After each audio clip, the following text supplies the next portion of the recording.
नमस्कार। मैं दिव्यांशी आप सभी का स्वागत करती हूँ स्टडी आईक्यू पर। आज इस इंटरव्यू सेशन में हमारे साथ जुड़ी हैं ईएसआईसी एमटीएस 2021 एग्जामिनेशन में यूपी में रैंक 1 हासिल करने वाली कीर्ति अग्निहोत्री। बहुत बहुत बधाई कीर्ति, और स्वागत करती हूँ आपका स्टडी आईक्यू पर। Thank you ma'am giving me this opportunity. मैं बहुत आपके लिए ग्रेटफुल हूँ, आपने मुझे स्टडी आईक्यू पे इंटरव्यू देने का मुझे मौका दिया। कीर्ति, हम बहुत खुश हैं कि इतनी छोटी सी उम्र में आपने इस एग्जामिनेशन को क्लियर किया है, और रैंक 1 लाना अपने आप में एक बहुत बड़ा अचीवमेंट है, और वो आपने कर दिखाया है। कैसा लग रहा है कीर्ति? आप बहुत यंग हो, और ये उपलब्धि बहुत ही कम एज में आपके पास आई है। जी मैम, मुझे बहुत अच्छा लग रहा है। मुझे भी उम्मीद नहीं थी मैम कि मेरी रैंक 1 आ जाएगी यूपी में। मुझे इतना पता था कि टॉप 10 में मैं आ जाऊंगी, लेकिन रैंक 1 लाना मैं इमेजिन भी नहीं कर सकती हूँ मैम। कीर्ति, हम जानेंगे कि आपने कैसे एग्जामिनेशन की तैयारी की, क्या स्ट्रैटेजी अपनाई, लेकिन उससे पहले मैं चाहती हूँ आप थोड़ा सा अपने बारे में सभी दर्शक को बताएं। मैम मैं बेसिकली सिवली कानपुर देहात से बिलोंग करती हूँ। मेरी एजुकेशन सिवली में ही हुई है और मेरे पापा किसानी करते हैं, मम्मा हाउस वाइफ हैं। कीर्ति, अपना थोड़ा सा जब एग्जामिनेशन के बारे में कैसे जाना, कैसे पता चला? मैम ये मुझे जितने भी एग्जाम्स होते हैं उसके सारे इंफॉर्मेशन मुझे मेरे भैया बताते हैं। तो उन्होंने मुझे फरवरी में उन्होंने मुझे बताया कि ईएसआईसी एमटीएस एंड यूडीसी का एग्जाम होने वाला है और तुम्हारी बैंकिंग की प्रिपरेशन बहुत अच्छी है, तो मुझे लगता है कि तुम्हें ये एग्जाम देना चाहिए। तो उन्होंने मेरा फॉर्म फिल किया था और उन्होंने मुझे बताया था कि कैसे पढ़ना है, कितना पढ़ना है, कितने मार्क्स देने हैं, वो सब मुझे वही बताते हैं ma'am. I am sure your brother is a big motivation for you. उनके उनकी गाइडेंस की वजह से आप यहाँ पर हो। यस मैम, कम्प्लीटली उनकी गाइडेंस की वजह से मैं यहाँ पे हूँ मैम। कीर्ति, जैसे आपने बताया कि आपके जो बड़े भाई हैं वो आपको बताते रहते हैं कि कौन सा एग्जामिनेशन है और कैसे एग्जामिनेशन देना है। ईएसआईसी का जो एग्जामिनेशन वो हमेशा नहीं होता है, तो इसके बारे जी में मैम। पैटर्न कैसे समझा? मोर और लेस आईबीपीएस ने इस बार करवाया है, तो पैटर्न बैंकिंग का था, लेकिन फिर भी कोई भी एग्जामिनेशन के बारे में समझना इंपॉर्टेंट होता है। जी मैम, मुझे मेरा पेपर कंप्लीट हुआ था सॉरी मैम, मेरा पेपर कंप्लीट हुआ था मैम जनवरी में। मैं वेट कर रही थी किसी एग्जाम के होने का, तो मुझे भैया ने बताया कि ईएसआईसी एमटीएस आईबीपीएस करा रहा है इस बार, 3 साल बाद ये वैकेंसी आई है। तो भैया ने बोला कि I think you should try, क्योंकि तुम्हारी प्रिपरेशन बहुत अच्छी है।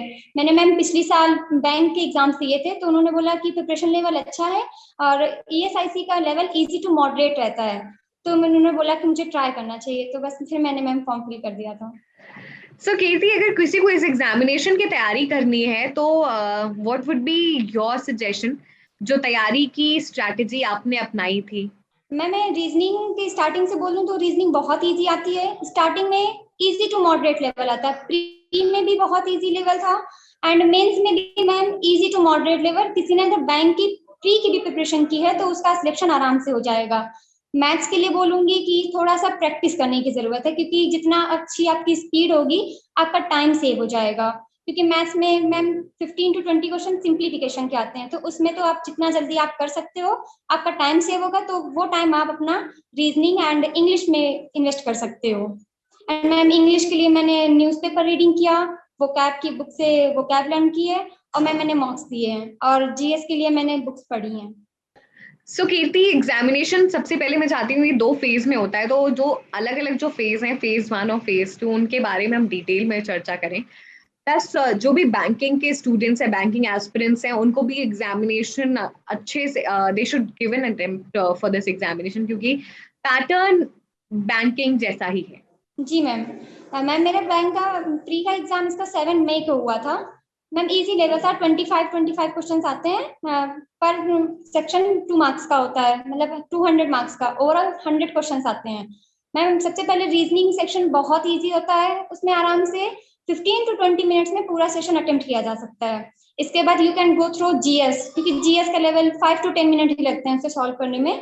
तो जीएस लेवल भी बहुत इजी टू मॉडरेट था एंड करंट अफेयर तो पूरी पढ़ी हुई थी गौरव सर की ही, और इंग्लिश भी ठीक था, मतलब डुएबल था, 23 to 25 क्वेश्चंस डुएबल थे। मैथ्स भी मैम बहुत इजी था, मेरा आराम से मैम मेरा 30 मिनट में प्री का एग्जाम हो गया था। तो कीर्ति, जैसे आपने फेज 1 के बारे में बताया, मैं चाहती हूँ आप थोड़ा सा फेज 2 के बारे में बताएं और फिर हम चर्चा करेंगे कि दोनों ही फेजेस को एग्जामिनेशन अटेम्प्ट कैसे करना है, जो कि पहला क्वालिफाइंग होता है और दूसरे पे आपकी मेरिट बनती है। तो पहले उससे पहले थोड़ा सा आप फेज 2 के बारे में बताएं।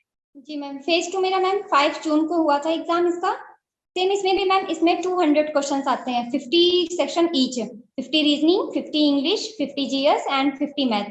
मैंने सबसे पहले मैम सबसे पहले मैंने रीजनिंग अटेम्प्ट किया था। रीजनिंग बहुत ही इजी लेवल था, आराम से 20 to 30 मिनट्स में कंप्लीट हो गया था।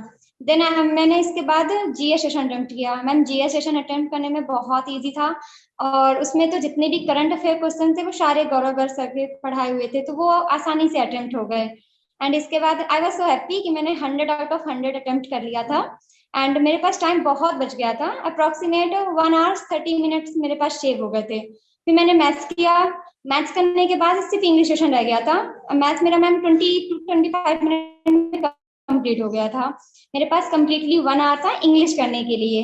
मैंने इंग्लिश मैम 30 मिनट में किया, एंड ओवरऑल मेरा पूरा paper with revision 1 hour 30 minute में कंप्लीट हो गया। फिर इसके बाद मुझे पास 30 मिनट थे, मुझे लग रहा था कि पेपर बहुत इजी है, आसानी से अटेम्प्ट हो गया, 180 प्लस मार्क्स आ जाएंगे। कीर्ति, सोर्सेस क्या क्या होने चाहिए अलग अलग सेक्शंस को पढ़ने के लिए? मैंने मैम ऑनलाइन सोर्सेज यूज किए। रीजनिंग के लिए मैंने वेरियस ऑनलाइन सोर्सेज यूज किए। मैथ्स के लिए मैंने बुक्स पढ़ी हैं, जो नहीं समझ में आता था मैं उसके लिए ऑनलाइन सोर्सेज यूज करती थी। एंड करंट अफेयर के लिए मैं सिर्फ और सिर्फ मैंने गौरव सर को ही फॉलो किया, इसके अलावा कुछ भी आज तक नहीं किया। करंट अफेयर मैं पिछले 1.5 साल से पढ़ रही हूँ, तो मुझे उन्हीं की समझ में आती है, तो मैंने उन्हीं को फॉलो किया। और इंग्लिश के लिए मैम मैंने केवल बुक्स पढ़ी हुई हैं। कीर्ति, मैं चाहती हूँ थोड़ा सा आप इंग्लिश के बारे में और बात करें, क्योंकि इंग्लिश लगता है थोड़ा सा डुएबल, लेकिन थोड़ा सा ट्रिकी भी हो सकता है। तो कैसे इंग्लिश को टैकल करना है? जी मैम, मैंने फर्स्ट टाइम पहले प्री का मॉक्स दिया था ईएसआईसी का। उसमें मेरे सिर्फ 30 मार्क्स आए थे इंग्लिश में आउट ऑफ 50। सो मुझे लग रहा था कि इंग्लिश थोड़ा डिफिकल्ट सेशन हो जाएगा। इसके बाद मैंने वोकैब्स पढ़ना स्टार्ट किया मैम। वोकैब्स किया एंड डेली न्यूज़पेपर रीडिंग किया। तो न्यूज़पेपर रीडिंग करने से मैम पैसेज बहुत अच्छे से कंप्लीट हो जाता है। रीडिंग अच्छी आती है तो उससे पूरी मीनिंग्स कंप्लीट होती है। तो मैंने स्पेशली इंग्लिश पे वर्क करने के लिए न्यूज़पेपर पे मैं रिलायबल रही हूँ। न्यूज़पेपर मैंने कम से कम 1 आवर 2 आवर डेली पढ़ती थी मैम। एंड जिसका टाइम शेव होता था तो मैं मॉक्स देती थी। इंग्लिश के मॉक्स देने से प्रिपरेशन में बूस्टअप हो गया, थोड़ा सा मार्क्स इंक्रीज होने लगे। जहाँ मेरे मार्क्स 30 आ रहे थे वहाँ 40-45 प्लस आने लगे। तो बोला बस इतना बहुत है, क्योंकि इंग्लिश के लिए मैं स्पेशली रिकमेंड करना चाहूंगी newspaper reading and go for books, just only books. And उसके अलावा कुछ नहीं किया जा सकता है। मॉक्स दे सकते हैं आप, जितना भी आप जो भी चैप्टर वाइज पढ़ रहे हैं आप उसे डेली मॉक्स में दीजिए, इससे आपकी इम्प्रूवमेंट बहुत अच्छा होता है इससे। तो कीर्ति, आपने जैसे बताया था कि reasoning, maths, English, current affairs, ये जो चारों सेक्शंस हैं वो आपके फेज 1 में भी आते हैं और फेज 2 में भी आते हैं, बट लेवल्स में डिफरेंस होता है। तो एक यस मैम। साथ कैसे तैयारी करें कि कोई भी एक टॉपिक उठाया, उसको पहले फेज 1 के लेवल के लिए पढ़ा, फिर फेज 2 के लिए लेवल, जिसे हम इंटीग्रेटेड प्रिपरेशन कह सकते हैं। मैम स्टार्टिंग से अगर आपके 2 फेज के एग्जाम है, जैसे प्री भी है और मेंस भी, तो मैं कहना चाहती हूँ कि प्री के लिए मत पढ़ाई करो, क्योंकि अगर आप मेंस के लिए पढ़ाई कर रहे हो तो ऑटोमेटिक आपका प्री क्लियर हो जाएगा। मैंने प्री का प्रीवियस ईयर का सेशन देखा, फिर मेंस का भी देखा, तो मुझे लगा कि मुझे मेंस की प्रिपरेशन करना चाहिए, क्योंकि मेंस का लेवल अच्छा होता है। तो मैंने मेंस का लेवल अटेम्प्ट करके पूरा सेशन अटेम्प्ट किया, तो मुझे लगा कि जब मेरा मेंस में अच्छा स्कोर आ रहा है तो प्री में डेफिनेटली आ जाएगा, क्योंकि प्री का लेवल थोड़ा सा डाउन रहता है। इसलिए मैंने जितनी भी एसटी दी है, ऑनलाइन मॉक्स दिए, वो सारे मैंने मेंस के दिए। प्री का एग्जाम होने के 10 दिन पहले मैंने प्री के मार्क्स दिए, क्योंकि इसमें स्पीड इंक्रीज करना इंपॉर्टेंट होता है। तो मैंने 10 दिन पहले, मेरा 7 मई को एग्जाम था, मैंने 25 अप्रैल से स्टार्ट किया था मेंस प्री का एग्जाम देना। लेकिन उसके 2 महीने पहले से मैंने केवल और केवल मेंस पढ़ा, क्योंकि लगता है कि मेंस पहले पढ़ लो, प्री नहीं भी होगा तो दूसरी प्रिपरेशन हो जाएगी, क्योंकि मेंस ज्यादा डिफिकल्ट हो जाता है रिलेटिवली प्री से। और कीर्ति, एक डिसेंट समय कितना होता है गैप प्रीलिम्स और मेंस का, ताकि आप जो भी चीजें हैं उसको रिवाइज कर सकें? मैम स्टार्टिंग से प्रिपरेशन करने के लिए मिनिमम 6 to 7 मंथ सफिशियंट है। लेकिन अगर आपको लग रहा है कि नहीं इतने में नहीं हो पाएगा, तो 9 मंथ सफिशियंट है किसी भी एग्जाम की तैयारी करने के लिए। एंड आपका प्री क्लियर होता है तो पहले से मेंस अगर आपने प्रिपेयर कर लिया होगा तो आपको प्री के बाद जो मेंस की टेंशन होती है कि नहीं नहीं 10 दिन में मेंस कैसे तैयार करना है, उसकी टेंशन नहीं होगी, बस रिवीजन करना होगा, स्पेशली जीएस का रिवीजन और इंग्लिश का रिवीजन, क्योंकि आपकी मैथ्स और इंग्लिश में तो प्रैक्टिस हो चुकी होगी, वो आपने प्री से पहले कंप्लीट कर ली होगी। तो सजेशन ये है कि प्री से पहले मेंस की भी प्रिपरेशन करना स्टार्ट कर दें। कीर्ति, जैसे हमने बात की कि जो पेपर का लेवल होता है वो इजी टू मॉडरेट होता है, इट मीन्स कि कंपटीशन काफी बढ़ जाता है। पेपर को किस तरीके से अटेम्प्ट करना है, टाइम कैसे मैनेज करना, आपने जैसे बताया कि काफी खाली समय आपके पास बच गया था, आपने पेपर बहुत जल्दी कंप्लीट कर लिया। तो आप और लोगों को क्या बताना चाहेंगे कि अलग अलग सेक्शंस को कैसे टाइम आप डिवाइड कर लें ताकि अच्छे से आप पेपर सॉल्व कर लें और समय के अंदर सॉल्व कर लें? इसके लिए तो मैम आपको पहले से मॉक्स देना पड़ेगा।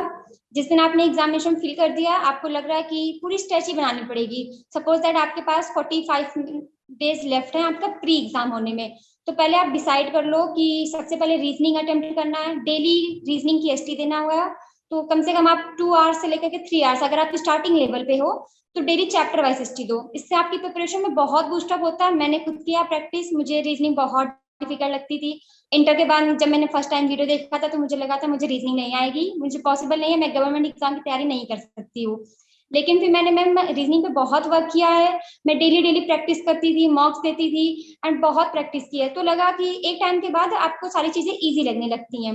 तो मैंने यही किया, मैंने सबसे पहले रीजनिंग को टाइम दिया, 1 आवर्स मॉर्निंग में डेली एसटी देना है, चैप्टर की प्रैक्टिस करनी है, वीडियोस देखनी है ऑनलाइन सोर्सेज से।